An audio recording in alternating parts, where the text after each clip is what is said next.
Gledate Gorenjska poročila na GIF TV. Veseli december je tu, zato je prav, da se veselite tudi vi. V Ljubljanski aleji so poskrbeli, da bodo prazniki res pravljični, zato so predvideli raznoliko dogajanje, ki bo na vaš obraz privabilo nasmešek. Toni Pugelj, aleja je praznično okrašena z največjim drsališčem, torej vabi.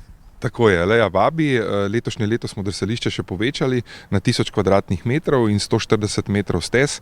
Zakaj taka odločitev? Prejšnje leto smo imeli uspešno zgodbo, imeli smo 60 000 obiskovalcev in vsekakor želimo, da čim več ljudi lahko uživa to zgodbo, da ni potrebno čakanje in podobno, in zato smo povečali. Tako da bi rekel, letošnje leto, glede na to, da ni nobenih omejitev, bi si upal reči, da se bomo približali številki 100 000 drsalcev. Aleja je edino nakupovalno središče z drsališčem na strehi. Drsanje je odlična ideja za preživljanje kakovostnega časa z družino in je tudi zelo primerno za rekreacijo na prostem. Do konca leta se bodo zvrstili tudi številni zanimivi dogodki in aktivnosti, je izpostavil Toni Pugelj, direktor aleje. Obiskovalci iz Gorenjske so kar dobro zastopani. S kakšnimi mislimi zaključujete to leto in česa si želite v letu, ki prihaja? Prvo si predvsem želimo, da bi letos res imeli neke te novoletno-božične praznike normalne, da ljudje ne bi bili toliko zaskrbljeni zaradi vseh svetovnih dogodkov, ki se dogajajo, in energetske krize, ki nas vse močno zaposluje.